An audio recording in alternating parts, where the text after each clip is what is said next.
Y hoy tenemos un programa muy interesante, ya la tenemos conectada a Soledad Esa. No sé si vos la querés presentar, que es coterránea tuya, Leo.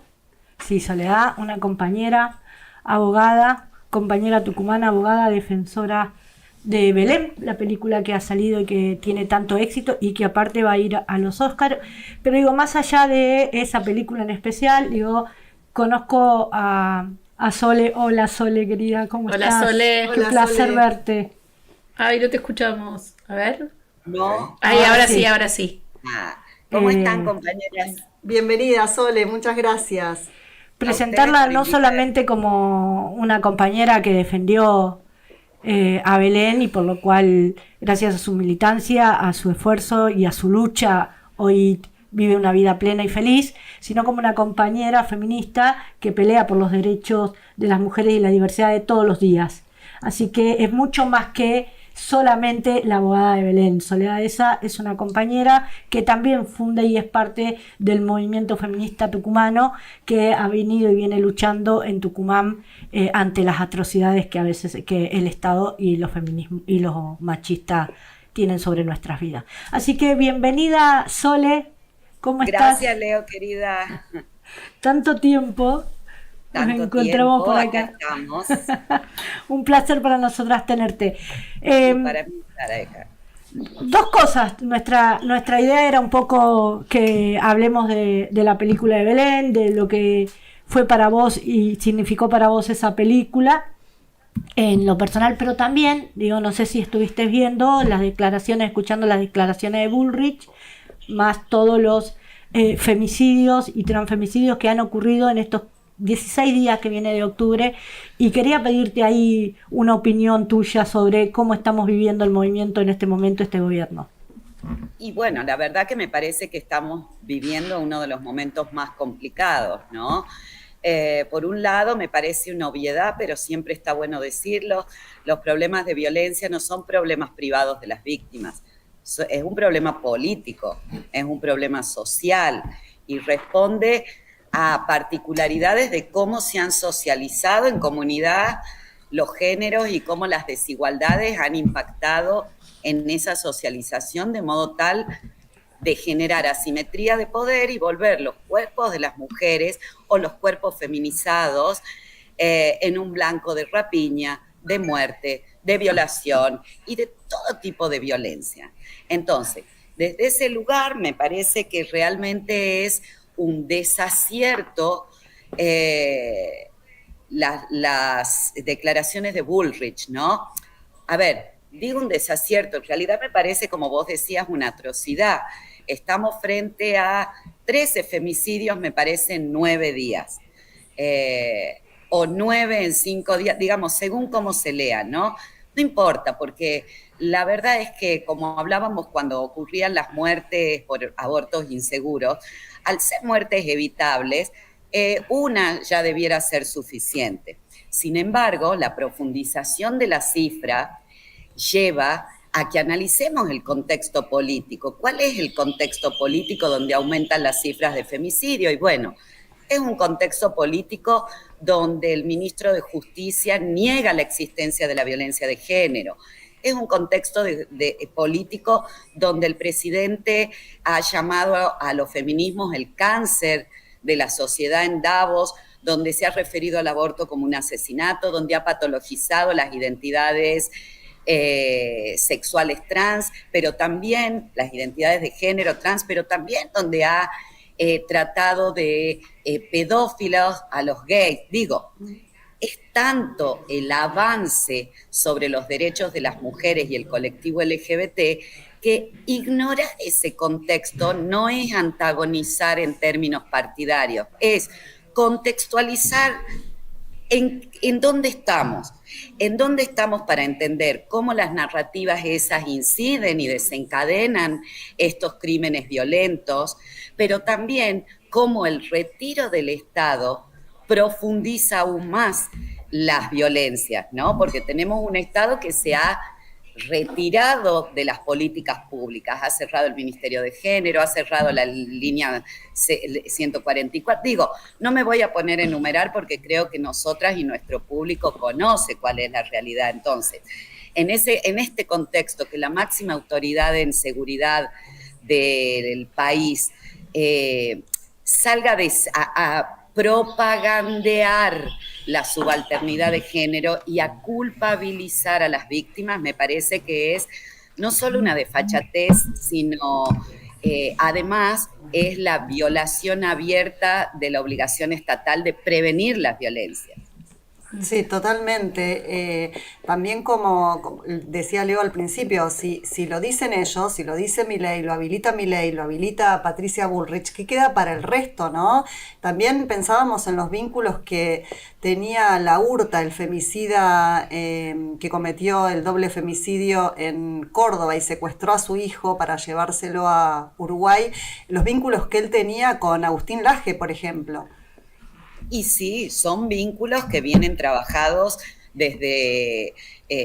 Laje es un vocero de las ultraderechas, sean nuevas, sean viejas, no importa cómo les queramos llamar, porque la verdad es que son las mismas de siempre, conservando un status quo donde la violencia, como vos señalás, habilita el control de los cuerpos de las mujeres y donde las narrativas también van en auxilio. En auxilio de ese control del cuerpo de las mujeres. Laje es un vocero que lleva por lo menos 20 años trabajando con las ultraderechas. De la misma manera que Kaiser está en Chile y Salvador tiene... la ultraderecha tiene su vocería.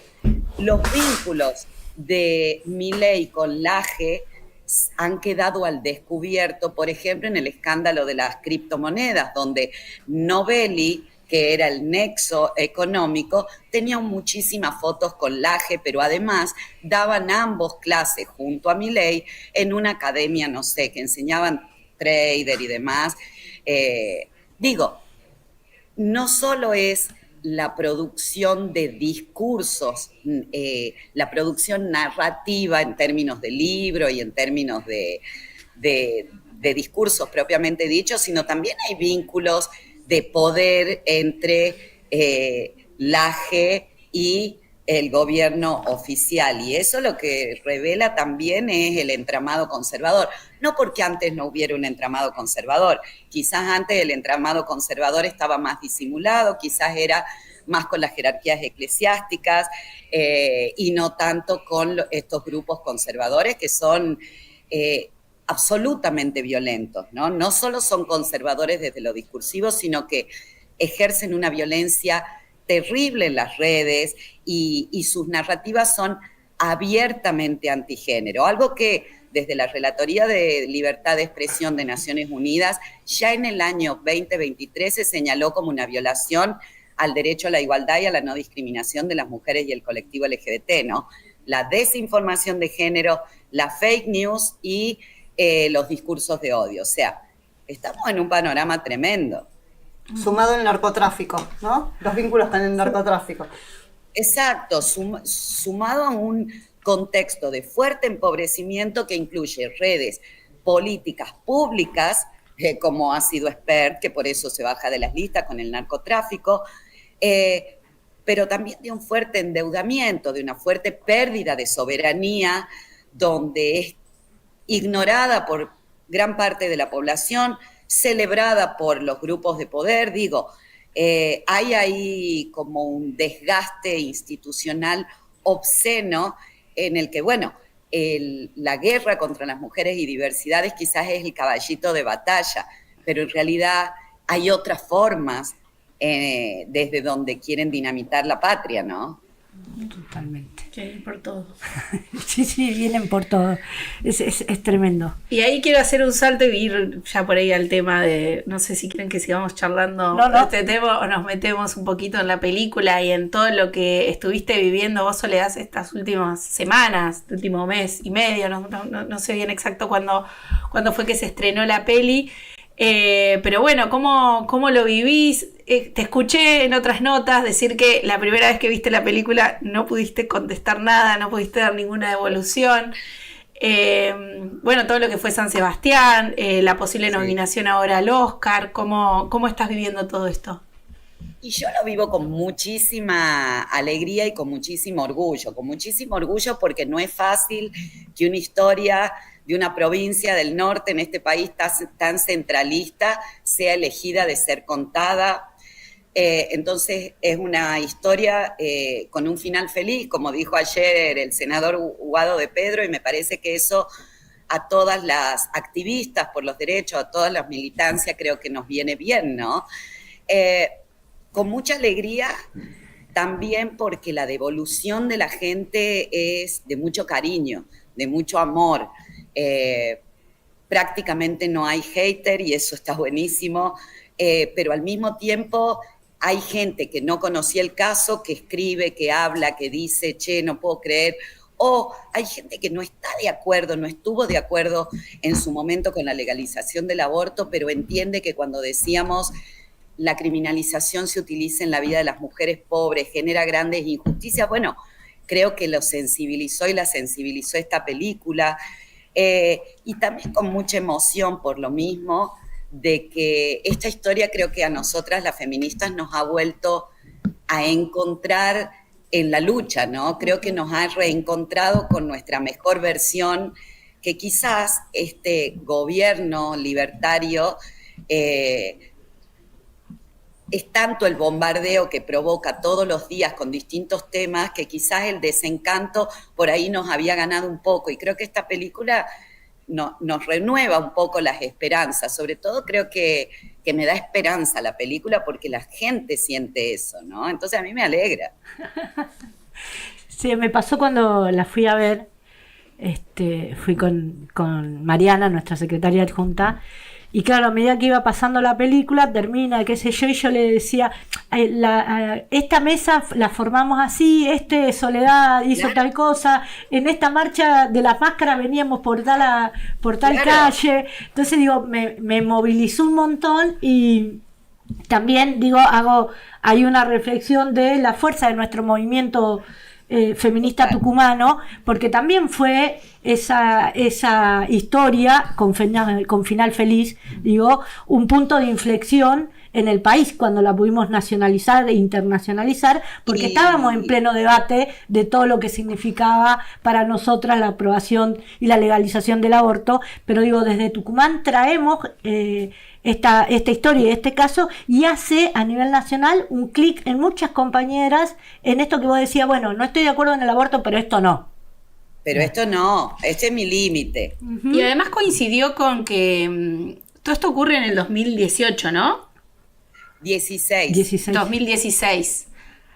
Ok, no, porque lo que yo tengo como anclado, ayúdenme como a rememorar, sí, es que no había salido la ley, pero habíamos liberado a Belén. Es así. Eso así fue el mismo año. Exactamente, el caso es del 2014, nosotras tomamos la defensa en 2016, que es cuando se conforma la mesa y demás, y en el 2018 se da el primer debate legislativo en el que obtendríamos solo media sanción, y en el 2020 es cuando se aprueba la ley. Ahora, lo que señala Leo, que me parece que es tal cual, es hasta el primer debate, antes y posterior a Belén, fue más difícil, se afirmaba que la condena de aborto no se usaba en la vida real de las mujeres. Entonces, esa narrativa liberal, para quitarle urgencia al debate sobre legalización de la campaña nacional por el aborto legal, seguro y gratuito, venía haciendo ya desde muchos años antes, este caso desenmascaró eso, ¿no? Como que tiró por tierra ese argumento que procrastinaba el tratamiento. Entonces, por eso creo que fue también un caso bisagra, como dice Leo, ¿no?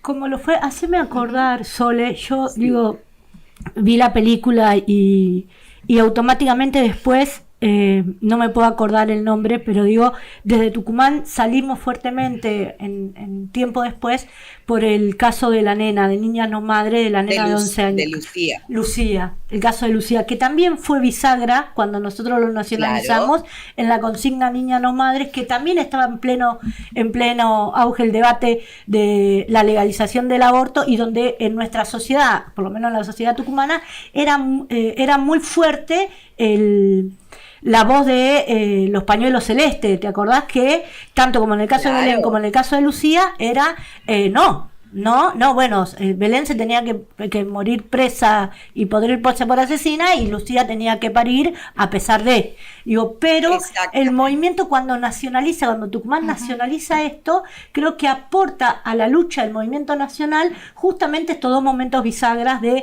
bueno, todo tiene un límite, y estos son límites para nosotras. Y me atrevo a decirte, Leo, que incluso antes de ambos casos, yo me acuerdo en las marchas que hacíamos allá por 2012 o 2013, donde ya pedíamos justicia para María Magdalena, que había sido legrada sin anestesia y denunciada por sus médicas dentro de la maternidad, cuando en el país la idea de confidencialidad vinculada a la atención de aborto, la idea de derechos vinculada a la atención de aborto, no tenía una construcción. Sin embargo, desde Tucumán ya estábamos reclamando, me acuerdo, en aquel 25 de noviembre, justicia para María Magdalena. Entonces, Tucumán sí tiene una historia de reclamar por las emergencias obstétricas y de reclamar justicia por cuestiones obstétricas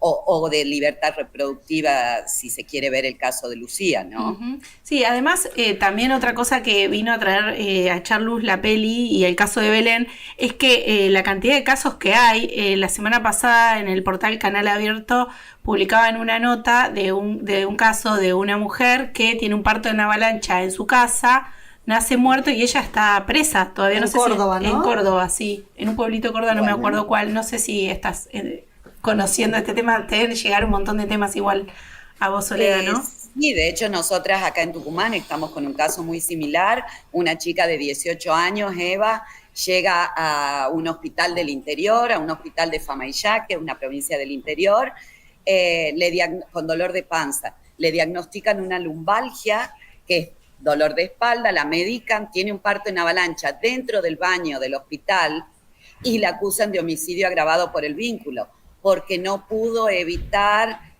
la muerte. Digo, incluso sin haber el personal de salud podido diagnosticar su embarazo, Eva está atravesando un proceso donde se la acusa de homicidio agravado por el vínculo.